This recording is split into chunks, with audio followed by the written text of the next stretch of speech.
Silakan pada Bung Rocky, silakan. Oke, saya pakai mimbar itu supaya saya punya hak untuk mengganti dia sebagai dekan.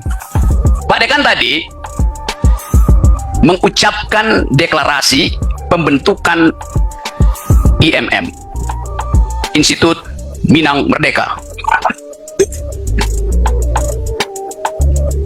Karena yang diuraikan adalah semacam protes politik berbasis pengetahuan akademik.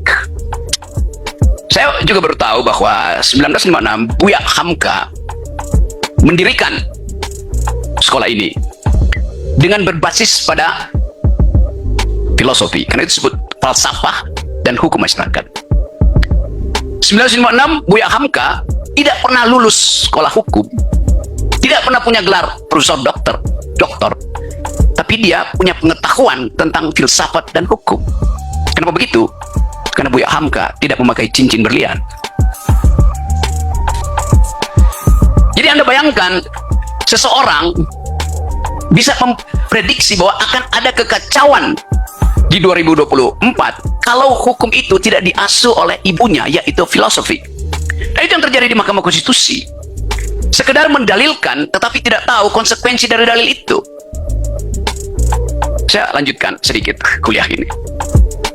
Seringkali dan selalu dalil para pengacara 02 terutama di Mahkamah Konstitusi memakai prinsip bahwa hanya hukum positif yang boleh menjadi acuan pertengkaran di Mahkamah Konstitusi. Kan itu kan hukum. Jadi Hans Kelsen itu neo-Kantianism. Kalau istilah yang saya ucapkan, si Raja Cincin nyari ke Google dan dia akan tanya pada Wendra, apa benar begitu? Jadi bayangkan misalnya orang belajar hukum tanpa belajar genealogi dari prinsip-prinsip hukum yang adalah filosofi. Tapi kita abaikan aja itu, karena itu meladeni kedunguan itu sama dengan berupaya untuk menghasilkan ketidakbenaran, itu dasarnya tuh. Nah, kita ingin hari ini kita coba bahas hal-hal yang menyangkut masa depan negeri ini, yaitu dengan tema dinamika politik hukum pada proses sirkulasi kekuasaan. Dinamika politik hukum. Saya senang ada di Muhammadiyah, karena di Muhammadiyah kita dididik untuk bertengkar. Muhammadiyah, mungkin saya sudah kasih kuliah di separuh deh Universitas Muhammadiyah. Berapa universitas sekarang? Ada 167. Bayangkan ada 167 Universitas Muhammadiyah. Kalau separuh aja dari dosen di Universitas Muhammadiyah mogok, IQ nasional turun 50%. Fasilitas yang disediakan oleh Muhammadiyah untuk membackup IQ nasional luar biasa. Kalau separuh rumah sakit Muhammadiyah mogok, tidak memberikan pelayanan, rata-rata usia hidup kita turun 50%. Jadi Muhammadiyah menopang dua hal yang diperintahkan oleh konstitusi: cerdaskan kehidupan bangsa, pelihara fakir miskin. Muhammadiyah menyumbang pada pencerdasan kehidupan bangsa melalui sekolah-sekolah. Muhammadiyah menyumbang pada pemeliharaan fakir miskin melalui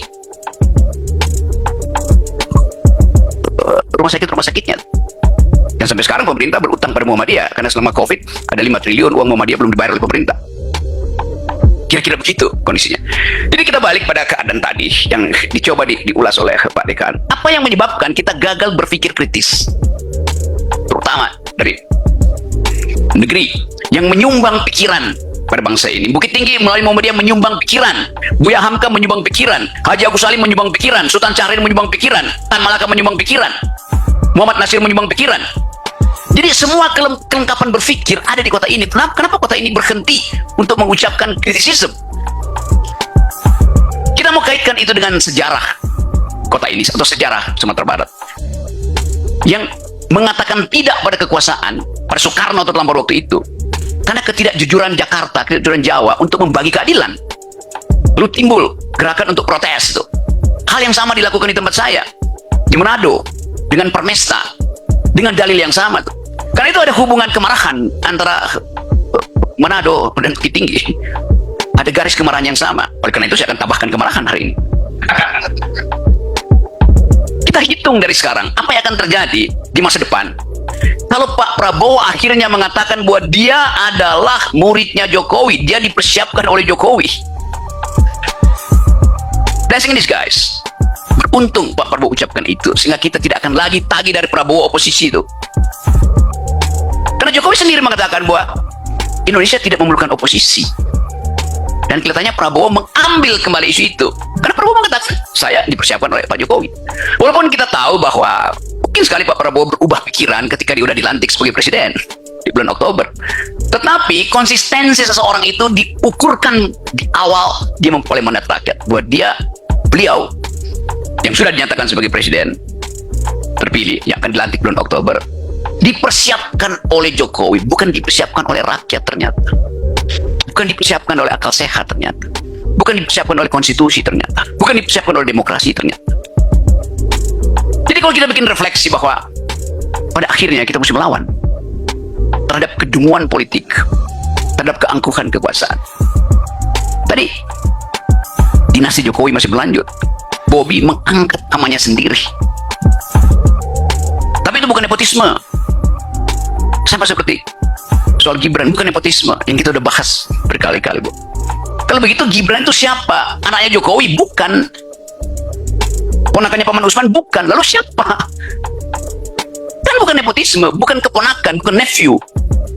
Jadi bayangkan, argumen dari Mahkamah Konstitusi bahkan tidak paham basis dari pengertian nepotisme.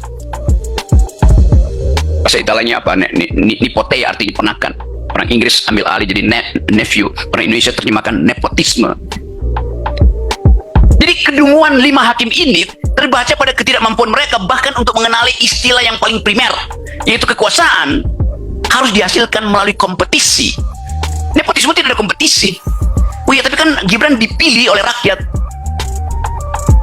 Dia potong logikanya. Dipilih oleh siapa? Oleh rakyat. Disodorkan oleh siapa? Oleh bapaknya. Kan problemnya disodorkan oleh siapa? Melalui proses yang buruk di Mahkamah Konstitusi itu. Nah, itu yang menimbulkan pertanyaan pada kita. Kalau keadaan ekonomi memburuk, dan pasti memburuk. Sri Mulyani bilang ekonomi akan tumbuh 5% tuh. Ya biasa aja, 5% itu biasa aja. Warung Padang di Jakarta menghidupkan ekonomi 6%. Apakah di situ ada intervensi APBN? Nggak ada. Gojek menaikkan pertumbuhan karena ada interaksi ekonomi antar rakyat.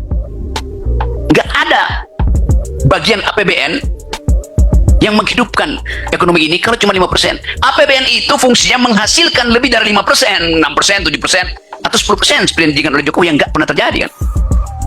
Jadi coba kita bahas secara lebih teliti bahwa semua yang diucapkan di depan Monas itu omong yang kosongnya paling besar.